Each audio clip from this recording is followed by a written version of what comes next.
vaccination is very important, but not enough. I'm worried to see in the projections of the IMF and the World Bank that there is an expected growth of the international economy of 6% this year, but only 3.something%, 3.2%, if I remember well, in the African continent.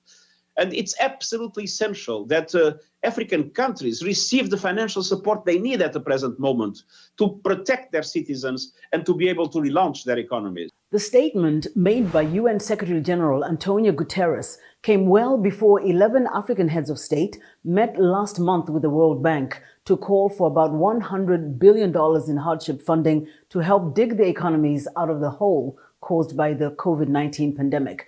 Now, although most African nations have been spared, the levels of death and infection caused by the coronavirus in other parts of the globe, some economists say that the lockdowns, travel restrictions and trade slowdowns have thrown sub-Saharan Africa into a recession.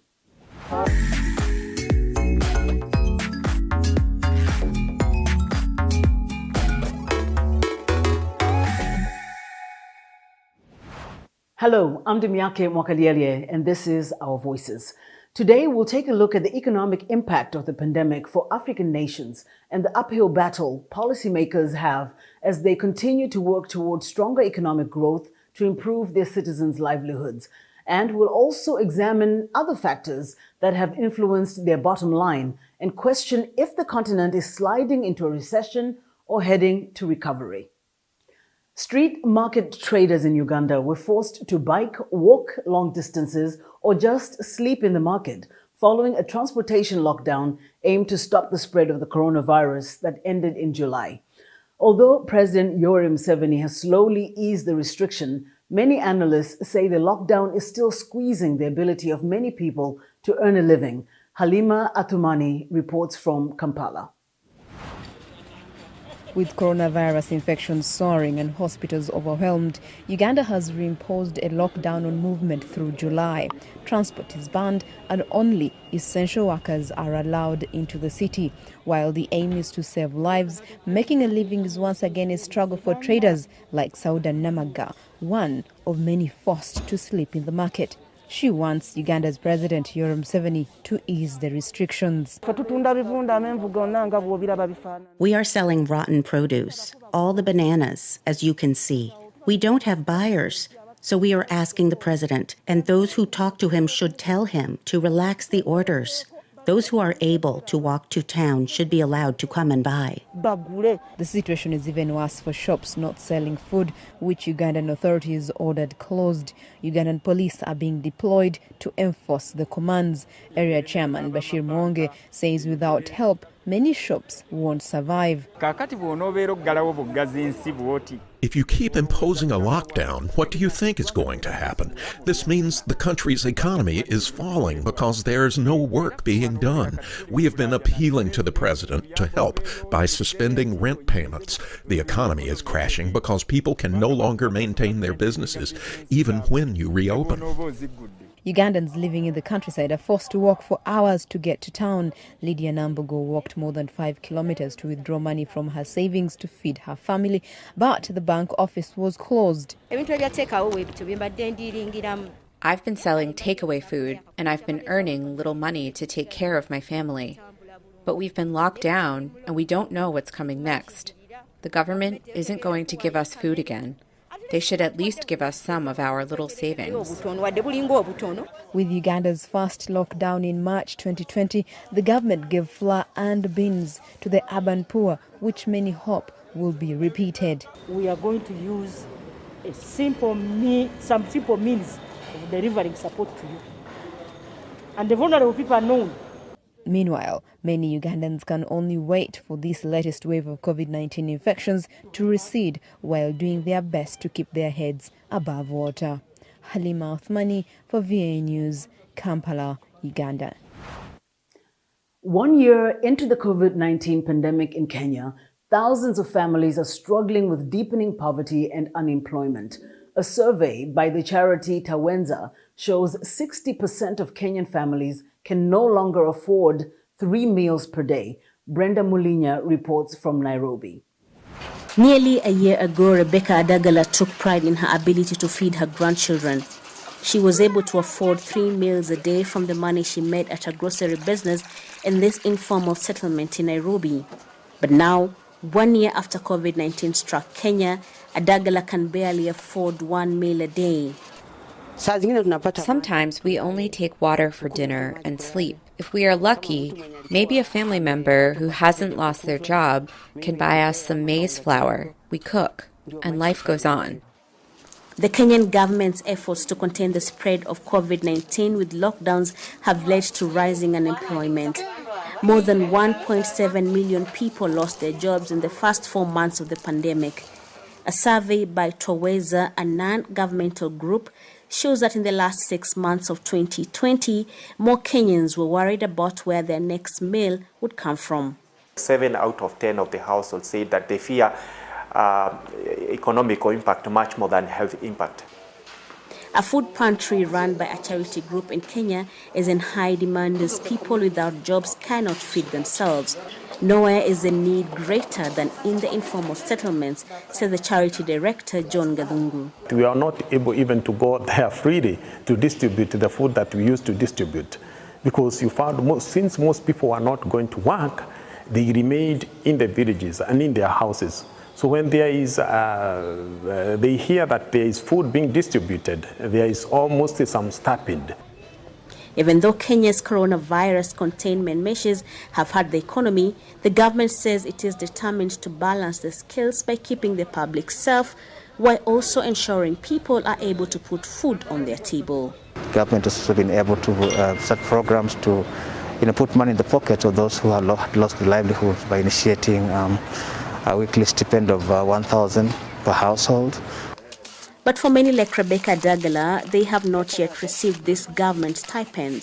Adagala hopes the government finds a way to safely return life to normal so that she can resume her economic activities and feed her family with dignity. Brenda Mulinya for VOA News, Nairobi. The coronavirus pandemic has made a deep mark in Africa's megacities such as Johannesburg, Lagos, and Nairobi. But more than half of the continent's populations live in rural areas, which large-scale lockdowns have effectively sealed off. VOA's Anita Powell visited one small South African town to see how its residents are coping under pandemic restrictions. It's hard to see COVID-19 here in the village of Kamatsamo in rural South Africa. On a recent day, most residents weren't diligently wearing masks outdoors, as is the law. But the pandemic is deeply felt here, say residents, who point not to death tolls, but to economic and social devastation. It's been a problem, like a really problem, a big problem to me. 22-year-old Pakale Sambo wants to become a carpenter and eventually set up her own carpentry shop. But that dream ended when the pandemic arrived. Because I can't continue with my carpentry studies. I just stopped. And I can't even start my own business because the money is too low. People are complaining they can't even buy these fruits. They're complaining, they say it's too much money, I'm being expensive or something. They say that. Data about COVID's impact on Africa's urban-rural divide is still being gathered. But one recent study from a group of Nigerian and British researchers warns that rural African communities risk being left behind in the pandemic because of the lack of amenities like good road networks and strong infrastructure like clinics and hospitals. Big efforts such as vaccination campaigns are much more difficult in rural environments, says Freddie Nkosi, country director of an NGO in the Democratic Republic of Congo that focuses on remote, rural, low-income countries. You need to keep the vaccines in the cold chain environments, and you need to train the people who will transport the vaccines. You need to train the people who will be using the vaccines, the health workers. So getting all these different pieces of puzzles in a very short period of time, that's very, very challenging. For a town like Kamatsamo, which has 23,000 residents and is less than a day's drive from Johannesburg, that is doable. And for that reason, residents say they prefer to stay here. It's better to stay in a small place because we have small people than the big cities, because in the big cities there's a lot of people. Some of them They don't know about COVID. They are stubborn. They don't know about. They don't care about that things. I think around the rural area is much better than the city because there's not a lot of people. Actually, I think it's safe to be in the rural area. But Nkosi says his experience in the largest country in sub-Saharan Africa is concerning. What little of it he gets to see. I traveled in over 5 provinces so far, where I see disparity between what is happening in the urban area or in Kinshasa and what is happening in most of the rural areas, where, for example, if I have to start with the health workers and community health workers, in the rural areas, they have limited access to personal protective equipment compared to those who are in the urban areas. But rural African life has always been complex and resilient. This town has existed in some form for hundreds of years, through wars, epidemics, and upheavals. This pandemic, in a way, is just a blip in its history. Anita Powell, VOA News, Kamatsamo, South Africa. We're going to take a short break now, but when we come back, we'll examine how politics, violent insurgents, and cuts in foreign aid have impacted economic growth on the continent in addition to the pandemic. Don't go away.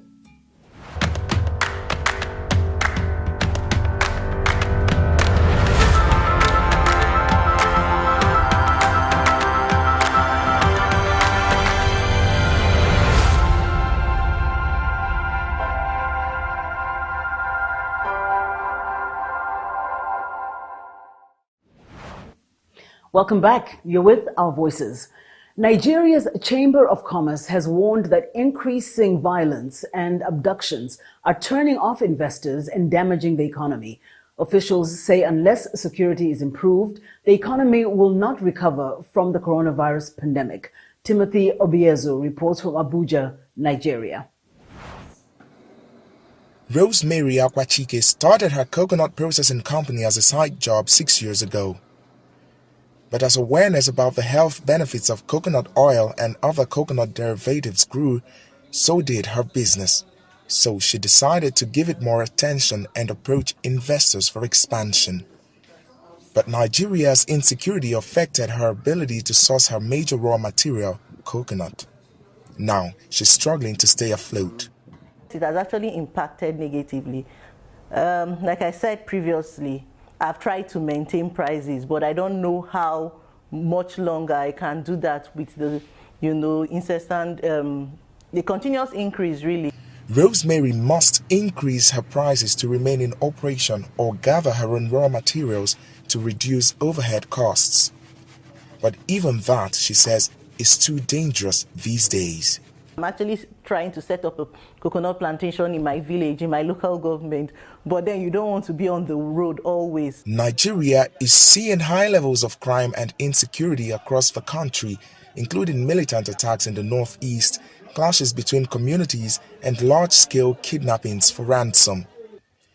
The country's Chamber of Commerce blames the situation for a recent downturn in foreign investment. Public finance analyst Isaac Botti says the situation is affecting Nigeria's economy. The Nigeria economy has been contrasting significantly. As of 2019, the economy contrasted by 8-point-something%. As we are talking, we are at negative, minus 2-point-something%. And this is to tell you that foreign investment is dwindling in the face of insecurity. Foreign investors account for about 60% of Nigeria's overall investments. Between 2018 and today, investors pulled out about $4.5 billion from Nigeria's stock market, according to the Nigerian Exchange Limited. But Ken Ife, a chief economic strategist at West African bloc ECOWAS, says the COVID-19 pandemic is also to blame for the outflow. Our capital importation last year in first quarter was just over $8 billion. But suddenly it crashed in the second quarter to $1.5 billion, 1.4 in the third quarter, and 1.5 in the first. So in aggregate terms, 2020, we had only $9.6 billion capital importation, compared to double that the previous year. Experts say unless the security situation is addressed, businesses and Nigeria's economy will continue to suffer consequences. Timothy Obiezu for WEWE News, Abuja, Nigeria. Somalia this year was hit by a double punch, a second wave of coronavirus and political turmoil over elections that threatened to spark armed conflict. But while political tensions cooled, the impact on the economy is ongoing.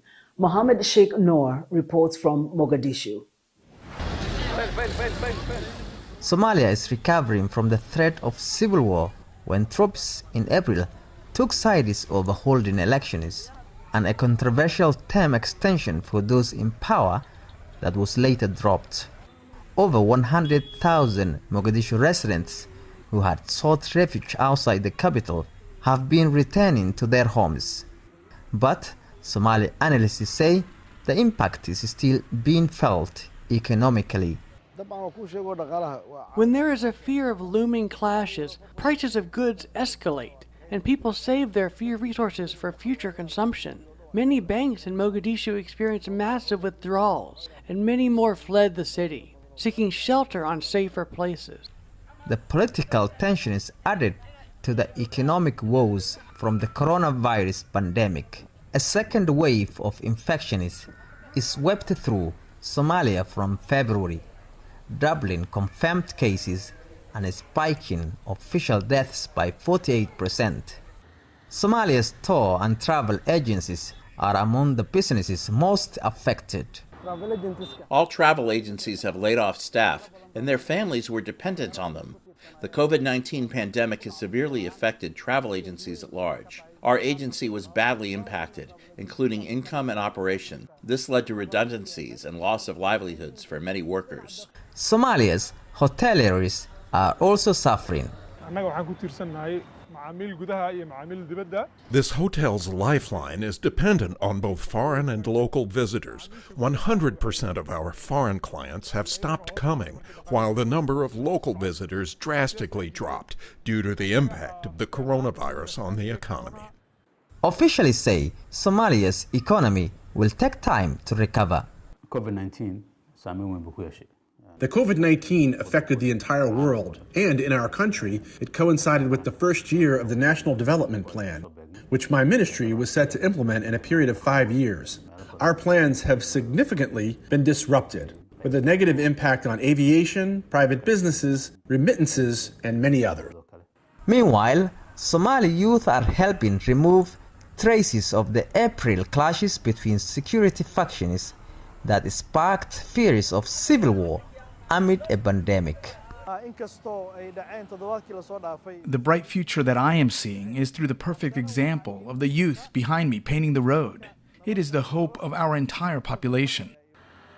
Mohammed Sheikh Noor for WEWE News, Mogadishu, Somalia. The COVID-19 pandemic's impact on economies has led to cuts in foreign aid from donors like Britain, which this month slashed its budget aid by $5.5 billion, hitting those on the ground in Africa. The funding loss is felt in Burkina Faso, where one group that helps thousands of survivors of gender-based violence and rape could be shut down. Henry Wilkins reports from Kaya. Marie Ouedraogo, whose name has been changed to protect her identity, fled her village in northern Burkina Faso when gunmen linked to the Islamic State attacked. She trekked through the bush for 3 days seeking refuge, but was then seized by a group of terrorists. They told me to put my daughter down, and one of them hit me with the back of his gun, and I fell to the ground. All of them raped me. There were 6 of them. When they finished, they discussed whether they should kill me, but they decided it is useless to kill a woman. They got on their motorbikes and left.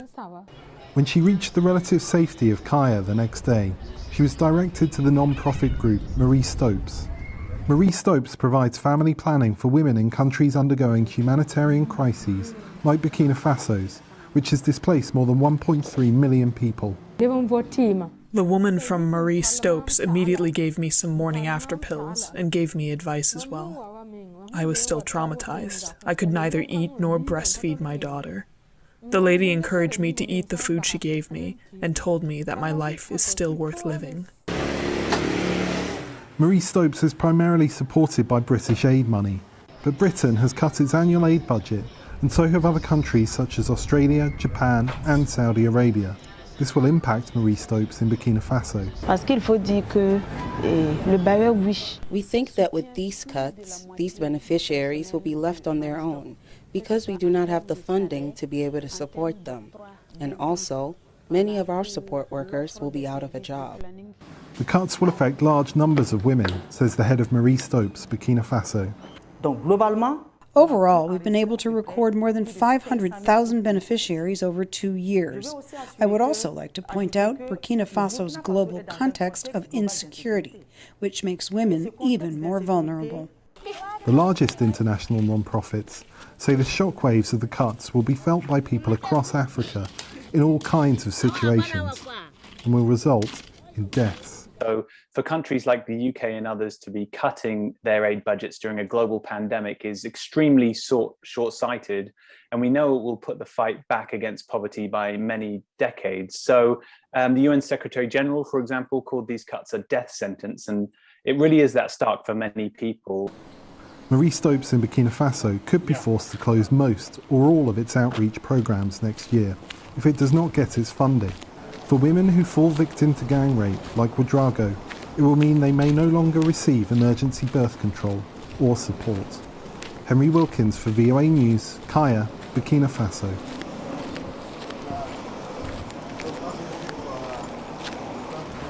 Do you expect to see African nations recover economically despite the pandemic, or slump deeper into the cycle of poverty? Or is it just a recession? Tell us what you think on our social media platforms.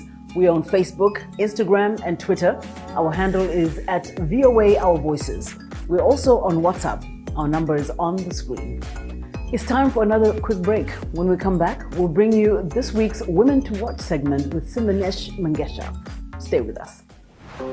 We're bringing women's voices to the conversation, and more than that, we're building a community of inclusion and empowerment.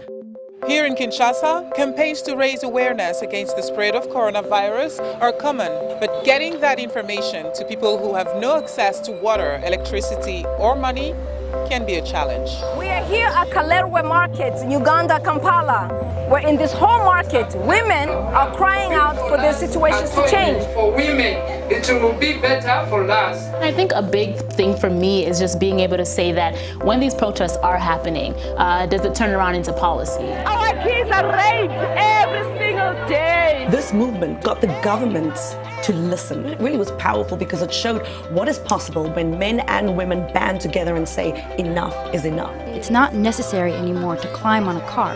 I can be in any place to cheer with the people.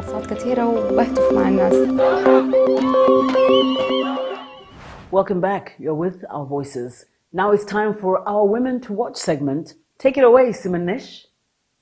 Thanks, Ndimiake, and hello everyone. I'm happy to bring you this week's Women to Watch segment. According to the International Labour Organization, around the world, more than 75 million people clean, cook, and provide care in private homes.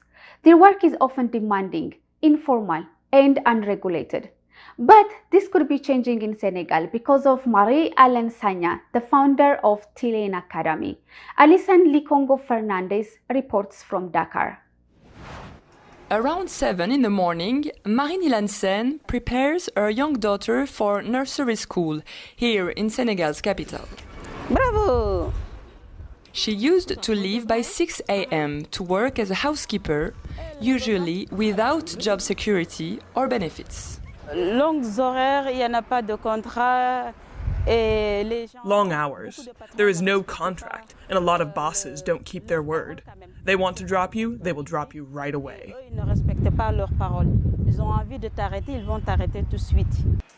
Until late in her pregnancy, Sen worked 14-hour days with 2 days off each month, earning less than $170 a month. But now, Sen is enrolled in a training program for domestic workers at the Tilian Academy, refining her cooking and cleaning skills and her professional demeanor. Marie-Hélène Sagna started the academy after spending years in France. Je considère le travail de maison comme un vrai métier. I consider housework to be a real job, and because it is a real job, it deserves to be learned like any other job. The goal is to have professionals who will be able to showcase their skills. Tuition for the 3 months training program is nearly $275. It's often paid for by employers or donors, as in Sen's case. She hopes to improve her skills and earn better wages. Avant, si tu n'as pas reçu la formation, tu demandes un certain salaire, on te dit que... If you asked for a certain salary without any training, you probably wouldn't get that amount. But with training, God willing, it's possible. Mashallah. After training, Sanya works to connect graduates with employers and helps set terms of employment. On ne place pas les employés n'importe où. We select an employer who will meet our working conditions. We do not place employees anywhere.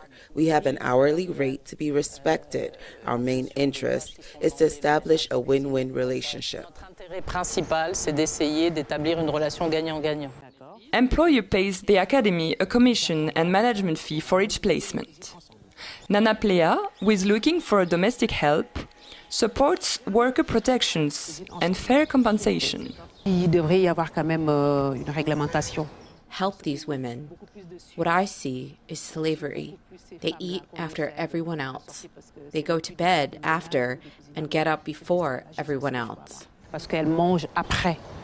Elles se couchent après, elles se lèvent avant tout le monde. Tilian Academy and other employment agencies in Dakar hope to change that by improving skills and working conditions. For WEWE News, Alison Legogo-Fernandez, Dakar, Senegal.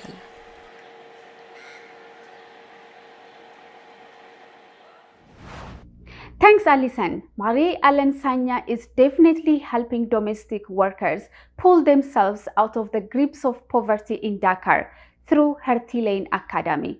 She's truly a woman to watch. That was it for today. Until next time, I am Semenish Egoye. Thank you, Semenish. And that is where we're going to end our show this week. Remember to keep up with the latest news on the WEWE website at voanews.com. Thank you to my colleagues here on Our Voices and on behalf of everyone at the Voice of America. I'm Dumiake Mwakaliele. Thank you for watching. Stay safe.